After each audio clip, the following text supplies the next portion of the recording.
Welcome to Privacy Compliance Beyond Words, Redacting Images and Audio webinar presented by Sighthound. Today's host is Greg Skelly. Take it away. Megan, thank you. And I want to thank everybody for joining us today. I know you have busy schedules and we're going to go through this presentation fairly quickly. We will have a demo and time for questions at the end. As Megan said, my name is Greg Skelly. I'm the Business Development Manager for Sighthound. I'm one of the newer team members. I do want to introduce our experts for today. And Zain, if you don't mind introducing yourself. Sure, sounds good. Thank you, Greg. Hi, folks. My name is Dr. Masood, and I am the Chief Research Officer at Sighthound. I'm also one of the co-founders here at Sighthound. And I was the third person to join the company when we started this 10 years ago, I would say 10, 11 years ago. My background, I have a PhD in computer vision and artificial intelligence from the University of Central Florida. And since completing my PhD, I've been working at Sighthound as the Chief Research Officer.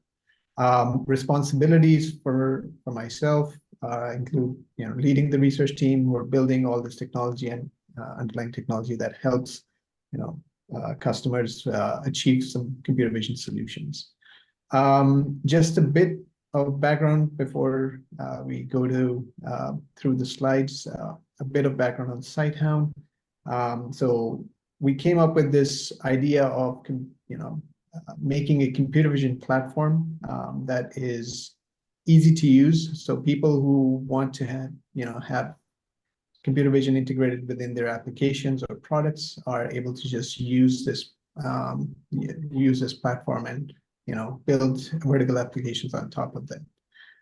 We did quickly realize that there's repeated requests for certain applications, so we decided to build a few vertical applications on top. One of them we'll talk about in this privacy webinar, and which is going to be focused towards achieving the goals with regards to all the privacy regulations that are out there. The other side of our product focus has been on the vehicle side, which is the ability to provide vehicle analytics, whether it means license plate recognition, whether it means more detailed analysis on vehicles like make, model, and generation of the car, color of the car. So all those types of details are provided within that suite. So those are the two main sort of product focuses that we have as vertical applications, aside from the computer vision platform we provide. So that's a bit of background on myself and Sighthound. I'll hand it over to Brent to introduce himself, and then we'll continue. All right, thanks, Zain. Hi, Brent Richardson, General Manager here of the Redactor. And I've been here not quite as long as Zain, but about 10 years, a little over 10 years now at Sighthound, and actually worked on the very first version of Redactor. So I know the application very well, and I'm fortunate enough to have seen it evolve over time and meet a lot of the customers that are actually using it in the field. And that's really important because with the engineering team, when we're developing the product, we really want to hear how customers are using this, what's important to them, what can we improve, and we use that feedback to help direct the product going forward. So it's really important to keep the channels open to communication and let us know exactly what you're looking to gain out of redaction, particularly around privacy, as we'll go into today. But we'll be around to be sure to leave some questions, send questions through the webinar here, and we will address those at the end of the demo. Brent, thank you.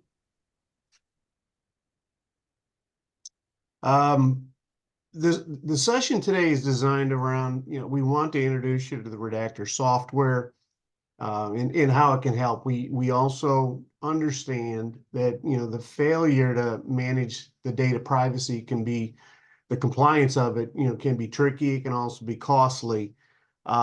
We expect in the not so distant future, there will be legislative requirements, that demand the use of redaction software. So, we feel it's best to get out in front of it and help to educate.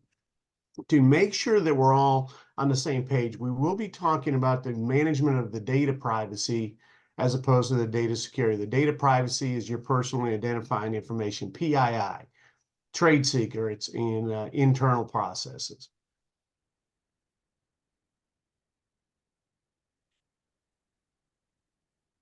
So if you're not aware, the GDPR was created and it's coming up on its 6th birthday.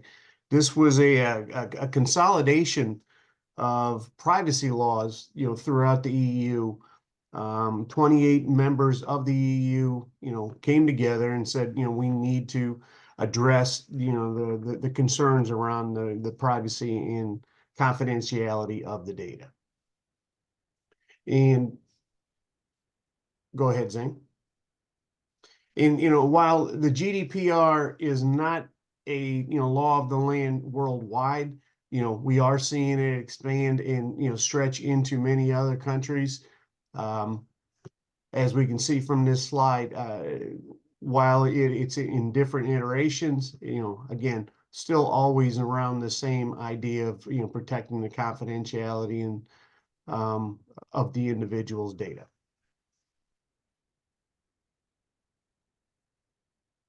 Now, when we talk about this privacy data, it can be collected in many, many different ways, whether we know it or not. We buy tickets to a sporting event and we put our credit card, into the online process to buy those tickets. Again, there needs to be security and protection around not only the credit card information, but, the information that I'm providing about me and my family that are going with us. It could be gathered through, legal obligations and contracts that are being established, again, through the web. But, again, it needs to be addressed, through many, many different, even internet and cookies. But, how it's obtained is varied. But again, the security needs to be solid around all of it.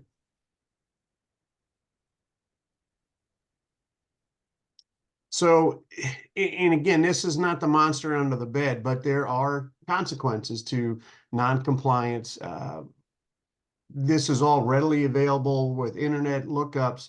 Google was hit with a $90 million Eurodollar fine for, again, not being able to allow their users to block cookies.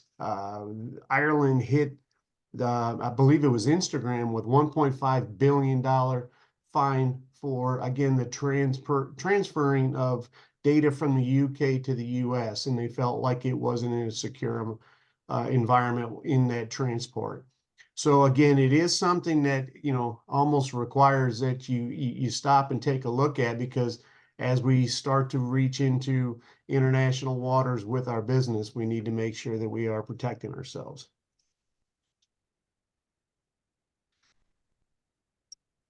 So in the suggestions, and again, the privacy applications, you will see the very first line is redact, obscure, blur the personal information. This is where, Sighthound brings its application into it.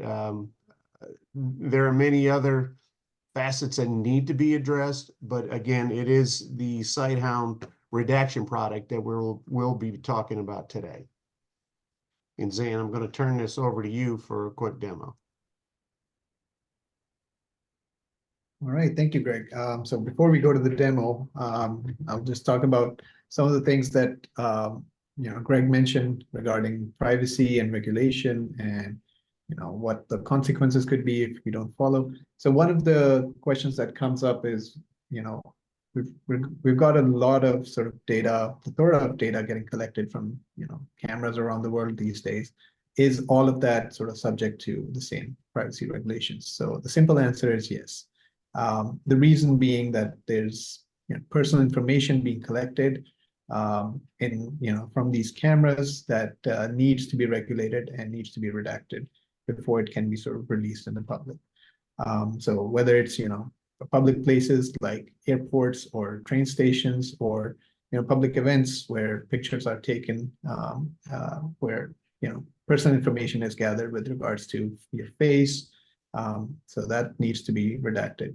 On the road, it's important as well because we've got body cameras, dash cameras recording a lot of these incidents happening on the road, where license plates are getting collected, faces are getting collected, which are attached to an individual and considered personal information. So there's need for redaction in that space as well. And then you come to the retail business where you've got cameras around shops and markets and malls, where information is getting gathered, and there's laws and regulations with regards to protecting data of people in those places. So yes, simple answer, all the visual data being collected is subject to the same privacy regulations to protect personal information of individuals. So talking about visual data, what about audio? Well, when there are cameras, there's audio recordings, and audio again is subject to the same regulations, primarily because from audio you can also get some sensitive information, whether it's names with regards to whatever context the conversation is happening, names, ID numbers, license plates, phone numbers. All that information is considered private and needs to be redacted. So there's definitely need for both visual and audio to be redacted before it's released to the public.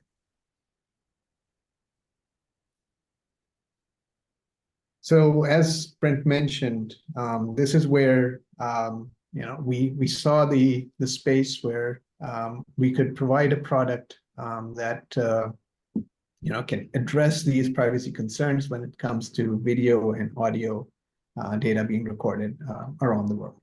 So what we've done is using our computer vision platform that we've developed, we built a vertical application primarily to solve this issue of providing means for people to ingest any type of video and audio and get redacted versions of them that hide the personal information.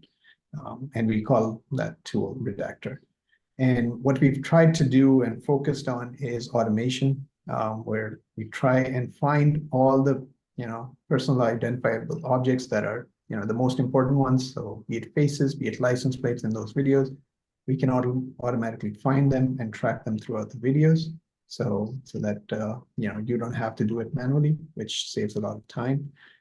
We've tried and built our computer vision technology to be robust for different types of scenarios. So whether it's a stationary camera scene from a surveillance camera top looking down, or it's a body cam footage where the cop is moving around. So any type of different scenarios, we've tried to provide a solution that works across the board. And one of the focuses is being able to provide not only accurate but also performant solutions. So rather than having something that you have to wait a long time for, we've tried to make it as fast as possible so that you don't you get an accurate solution in as little time as possible. All right. So where, as I mentioned a few examples in the beginning as well, where do we see this redaction working out?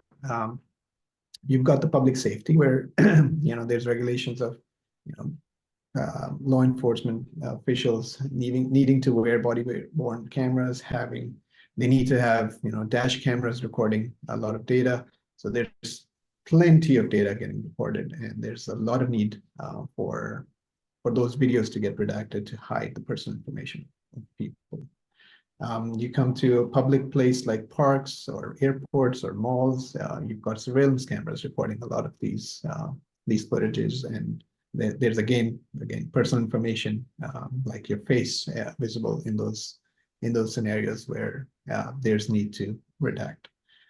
You come to the education side, you've got schools, universities, colleges, all of them needing redaction because they've got security systems in place to help protect the kids, but in order in order for them to be able to record all of this information, there also needs to be a solution to be able to provide redacted information in case it needs to be released to the public. So there's definitely a need there.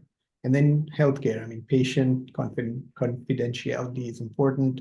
And you've got cameras recording, and not just having cameras in a hospital space, for example, but cameras recording the actual sort of whatever operation is happening. So there needs to be some sort of solution to help protect the privacy of the patient. So there's, I mean, these are just four. I mean, there's a lot more where redaction is at work for these use cases.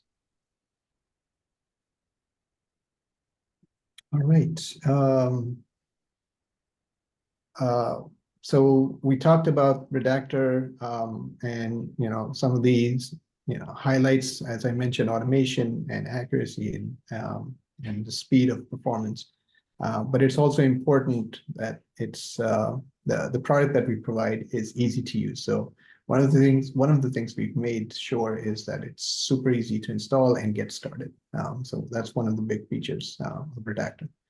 The other thing is we've tried to, and we keep improving on that based on the feedback from our customers. We've tried to create an intuitive design, an interface, so that it's easy for anyone, even if they're non-technical, to understand how to get Redactor working for their use case.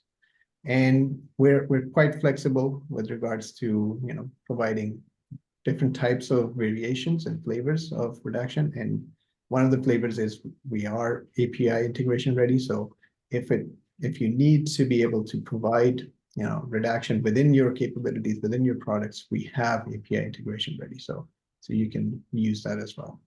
A few of the redaction settings that make it super sort of flexible and provides a lot of options are listed here with regards to different types of object detections. We can do audio and track the objects. We can offer you different types of redaction filters, depending on what you need. Different shapes, that's one option. For audio, we have a few options where we'll show how we can sort of redact audio. And all of these options are available there, so you can pick and choose whatever works for you. All right, so I'll do a demo of, I'll have to stop sharing of the Redactor product. Let me share screen again.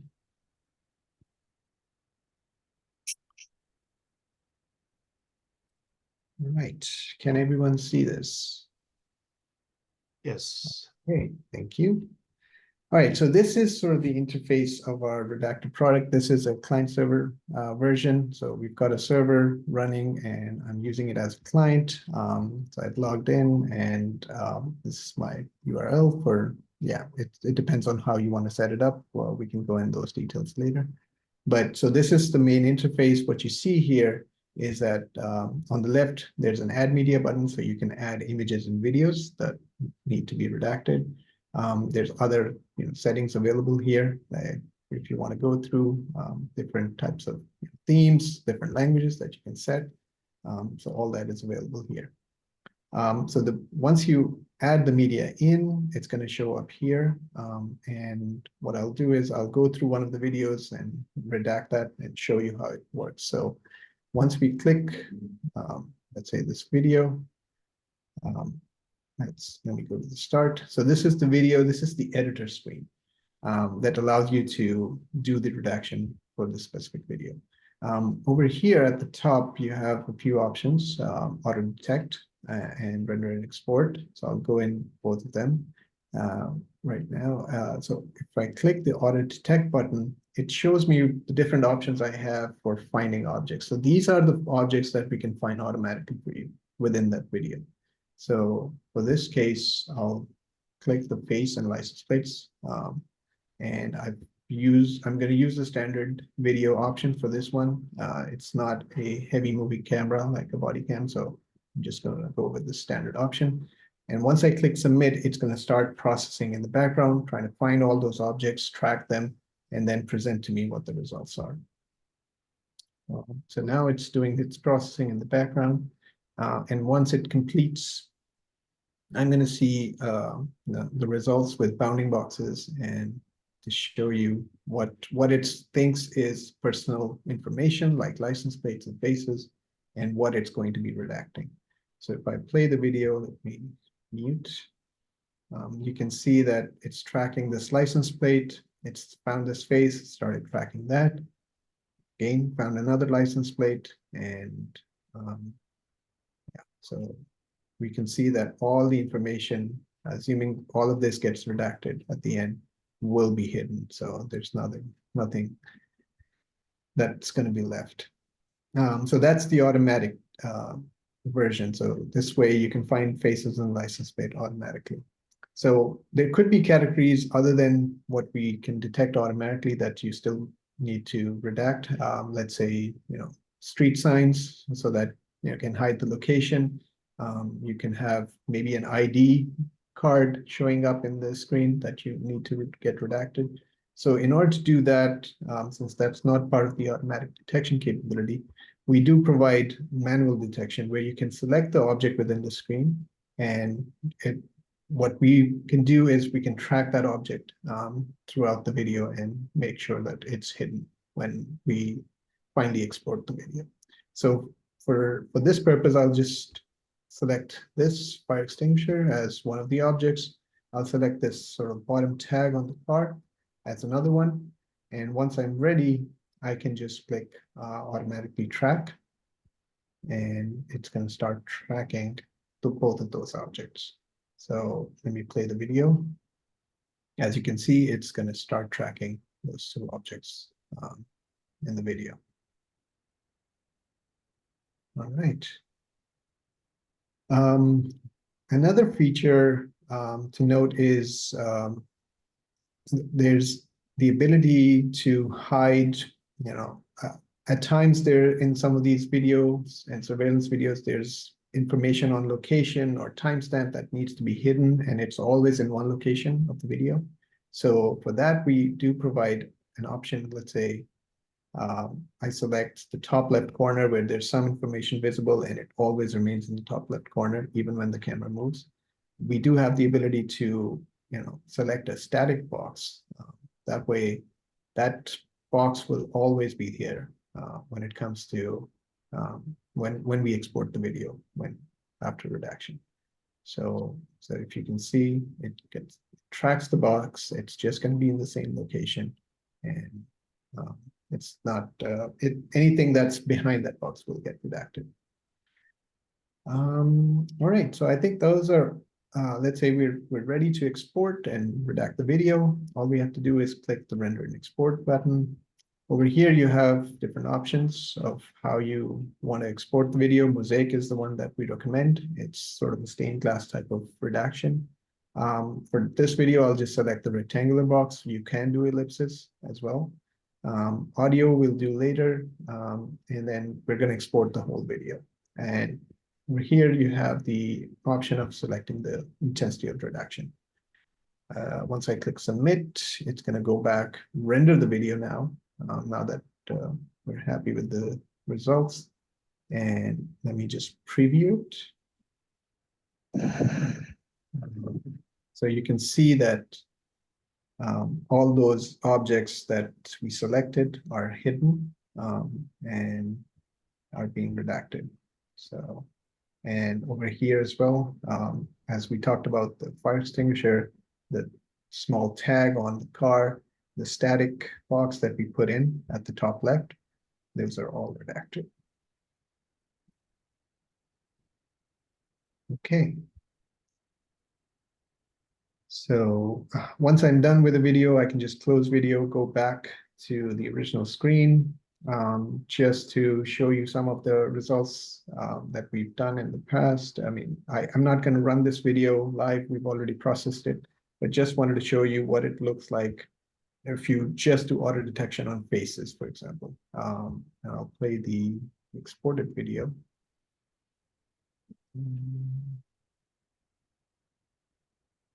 Okay, so it's probably going to take some time.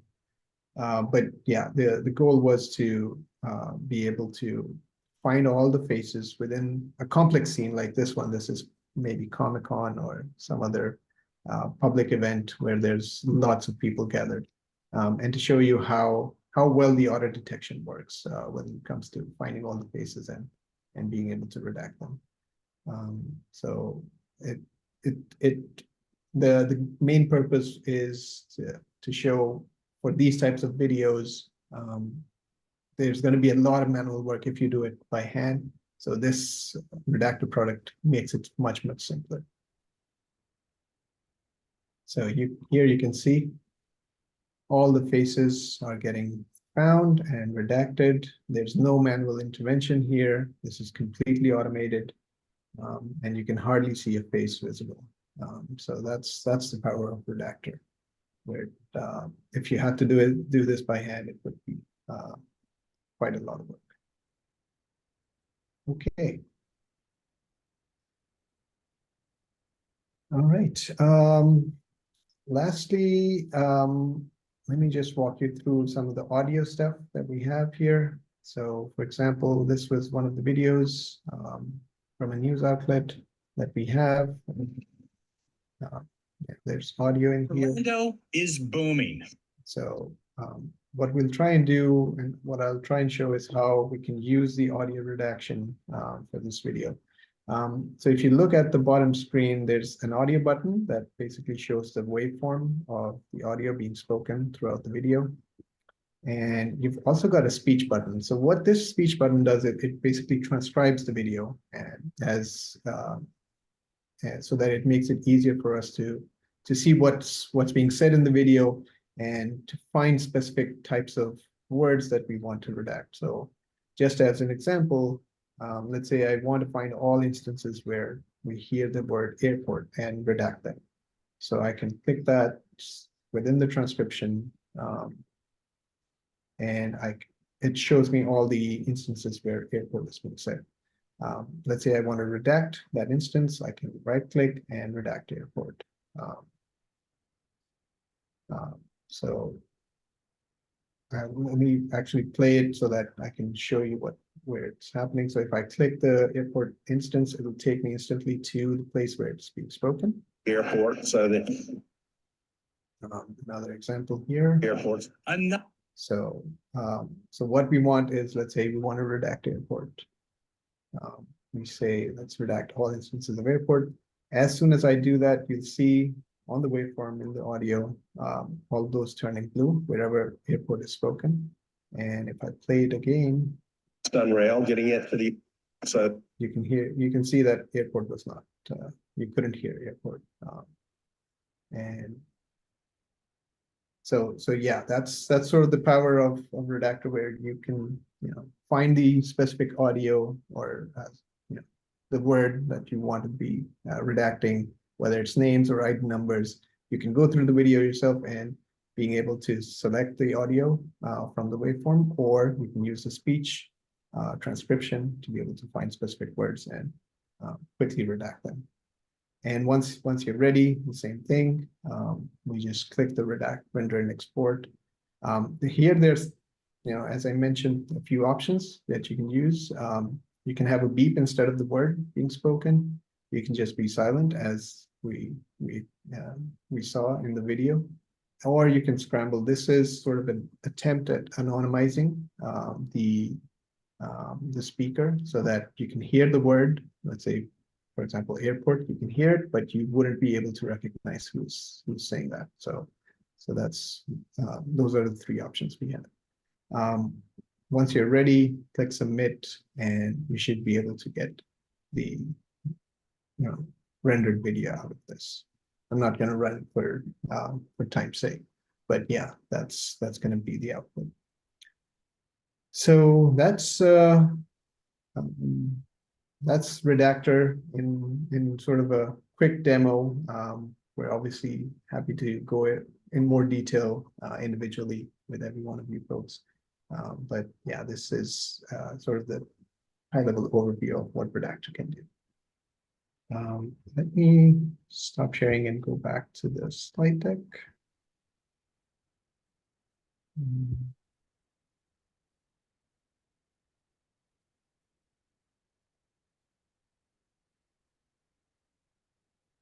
Are you guys able to see my screen? Not right now. Okay.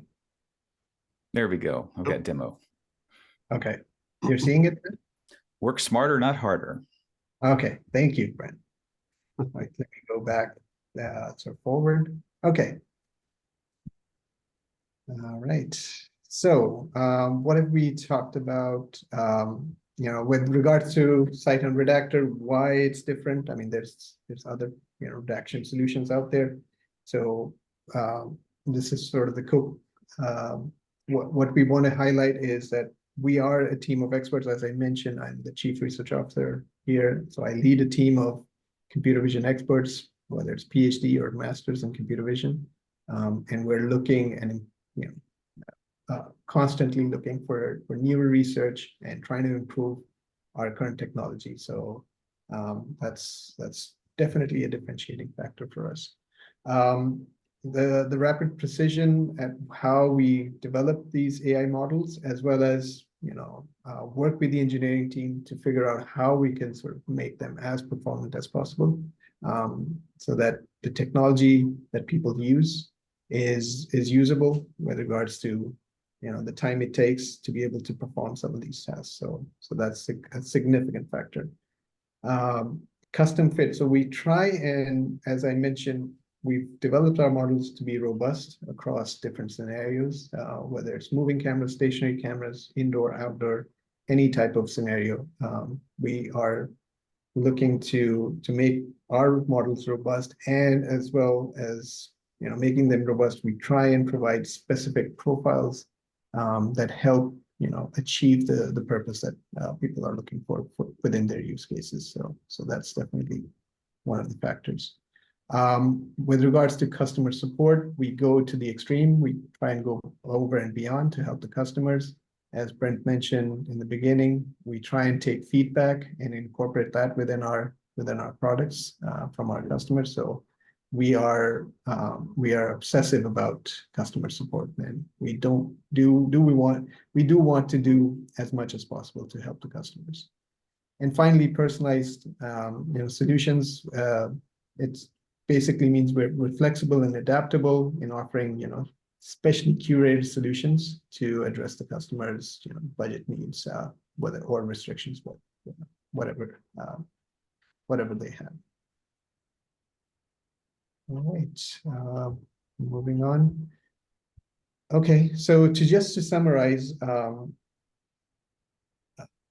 the data privacy program, has these 4 cornerstones.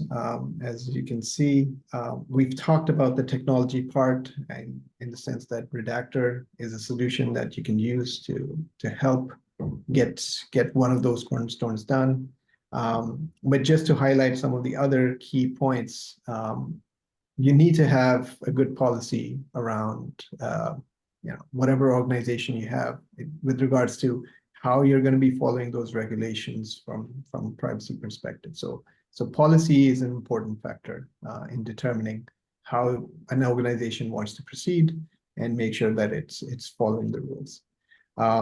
Once you have a policy in place, then you have to define the workflows and the processes and how you wish to achieve whatever policy has been set for the organization. So that's an important factor as well. And then you need to have accountability, which means you need to have ownership within the organization and the company to be able to know, okay, who is responsible for doing what, and that makes sure that they're accountable and being able to provide the right solutions for their customers. So yeah, those are sort of the 4 cornerstones of privacy when it comes to policy making, processes that you follow, having ownership and accountability, and then finally having the technology to be able to achieve what you've set in the policy. Okay, so I'll hand it over to Greg from here on in and take it over. Zain, I appreciate that. And we recognize we've thrown a lot at you in a very short period. Choosing the privacy partner is, it's a big decision. Sighthound partners with a great number of industry leading companies. We're more than glad to discuss all of that with you. Again, it is our expertise, it's our knowledge that's made us an industry leading product. And we hope that, it would be part of your discussion as you move forward. Next slide, we will be opening this out up to questions. Again, we also recognize that redaction is only a small piece of, that data privacy, but there are a lot of online resources that we would strongly recommend that you familiarize yourself with. Again, the GDPR is used in Europe. The US is very different than the GDPR EU process, but again, a lot of it does kind of bleed into our environment too. So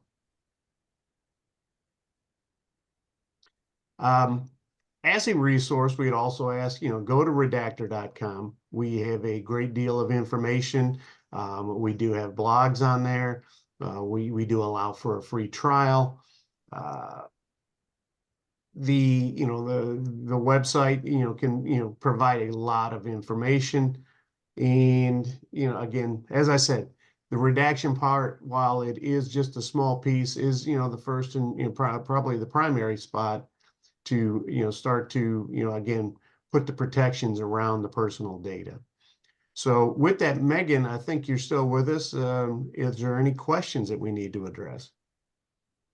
Yes, Greg, still here. And actually, we have quite a few questions that we're going to throw at you guys today. So look forward to learning even more than we already have.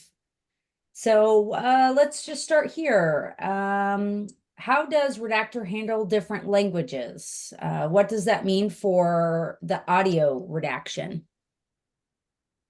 I'll take that one, Zain.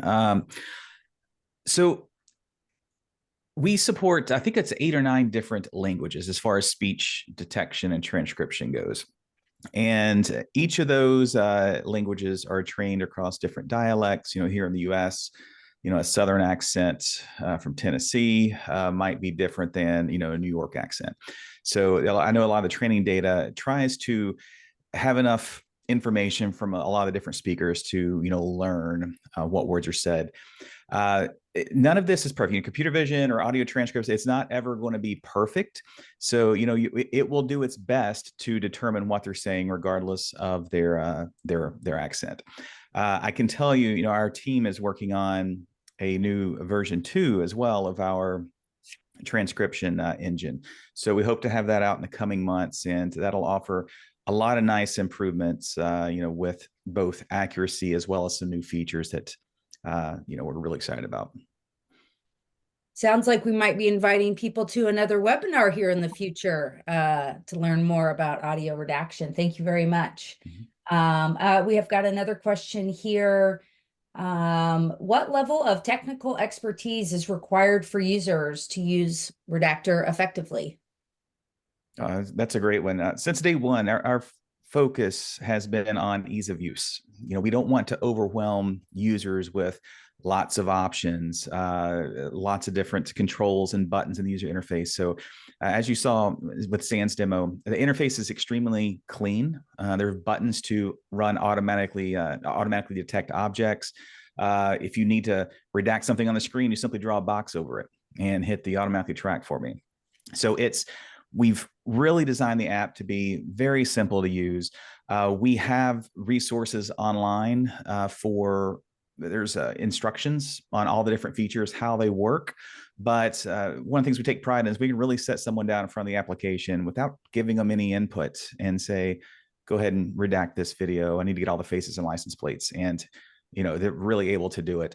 And going from that step to the next would be more on finding how to best use some of the tools. Again, we kept the tool selection fairly purpose-driven and minimal, but you can learn some tips and tricks, through our online resources or our support team on how to best utilize them to speed through the redactions. Great.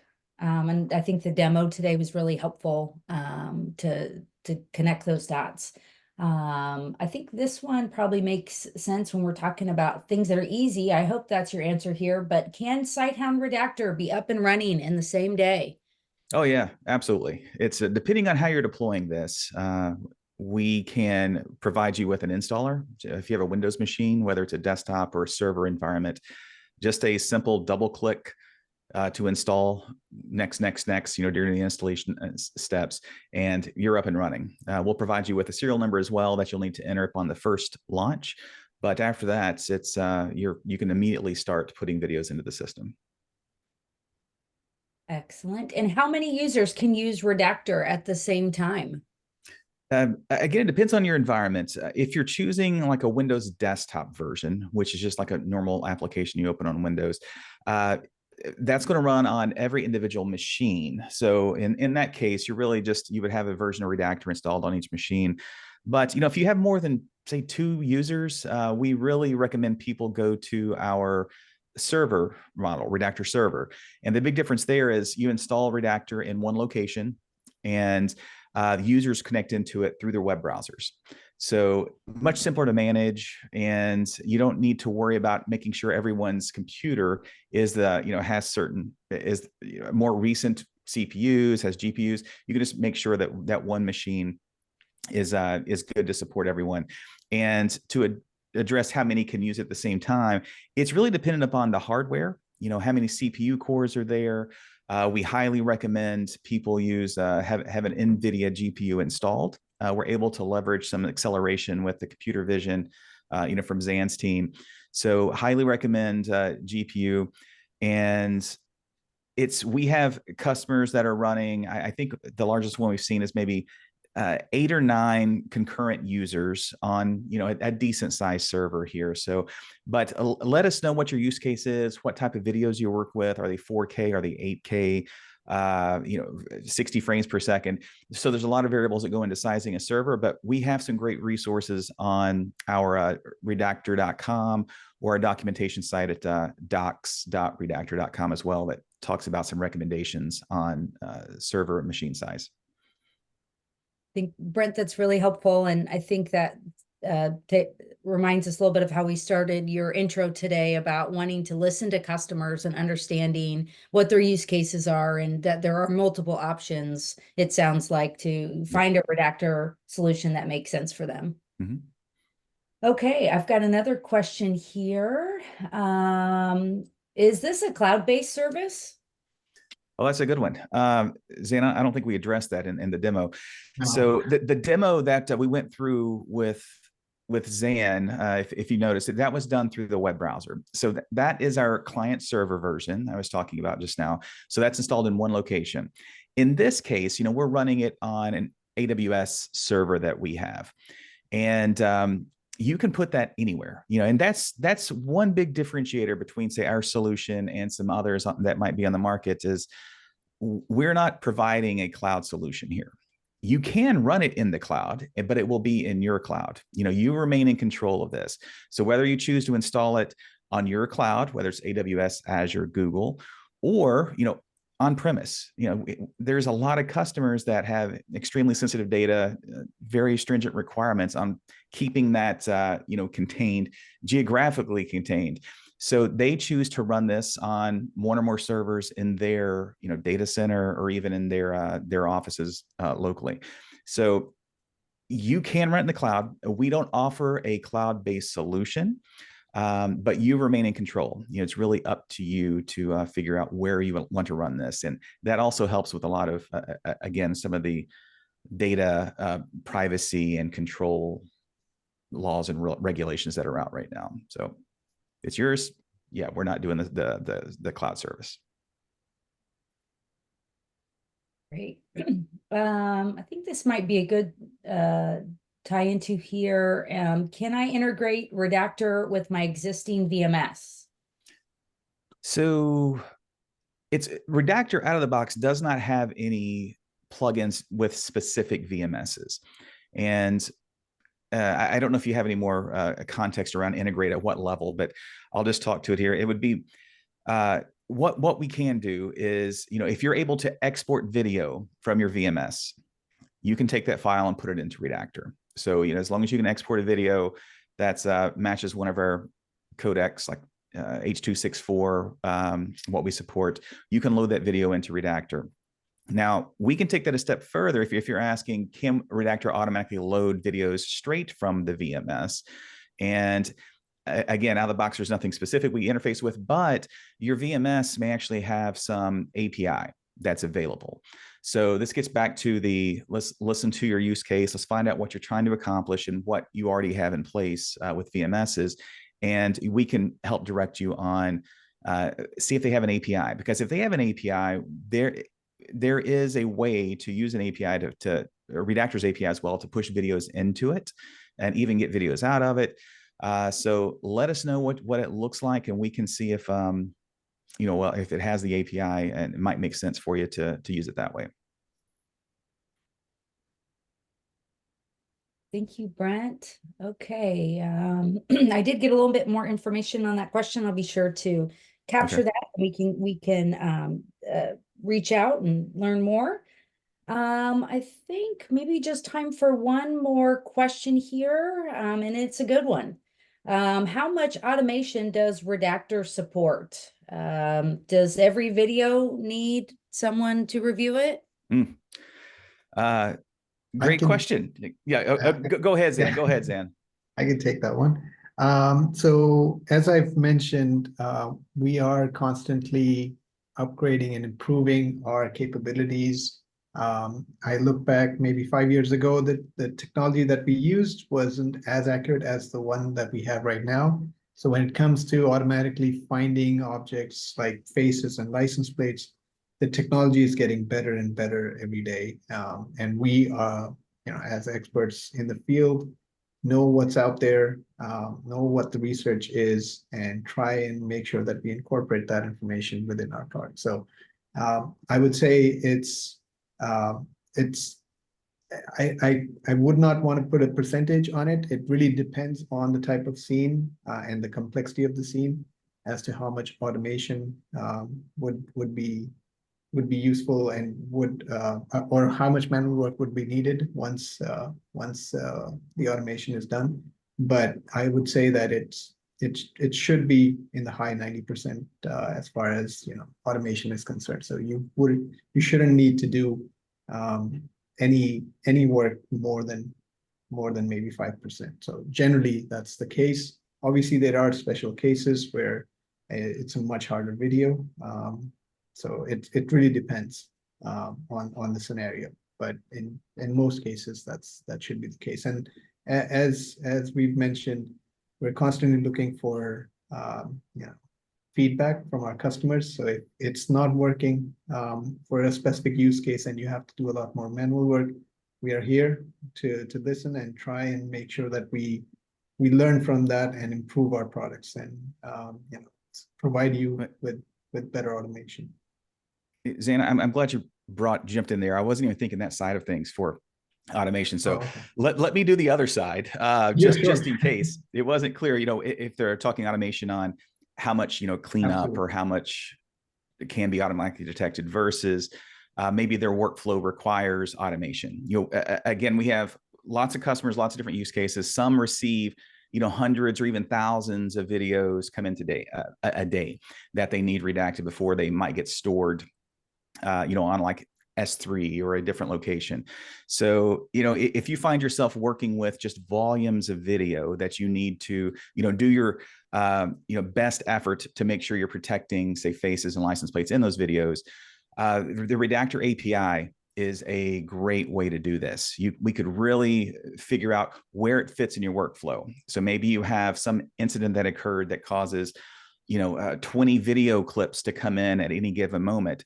And before those clips need to be moved to the next person or next step in the workflow, they need to be redacted. So there could be a layer of automation when the video clips come in. There is a trigger that tells Redactor, load these videos, automatically detect the faces and license plates. And when you're done doing that, put the redacted video at this other location. And that could be somewhere on your network. That could be Azure S3. So lots of options here for automation into your workflows. So again, let us know if that doesn't answer your question. Two types of automation, I guess. One is how much can Redactor detect by itself? And the other is how can Redactor help plug into your workflows and help automate those redactions. And in those cases, those automated redactions, automated API, there's no need for human intervention. If you just want to do your best efforts on redacting these faces and license plates, it's a really, really simple API integration to get that working for you. So let us know if you need any further clarification on either Zain or my takes on this. No, I think that's really helpful, both from a computer vision perspective and also what tools and resources are available in the solution itself. Well, I've come to the end of the question list. We're always welcome to take more questions at any time, where you can find us at redactor.com, and we can make these experts available to you. So with that, I think we'll close out today. I want to thank Greg, Dr. Masood, and Brent for joining us today in this webinar, and we look to see you here again. Thank you. Thank you all. Thank you all.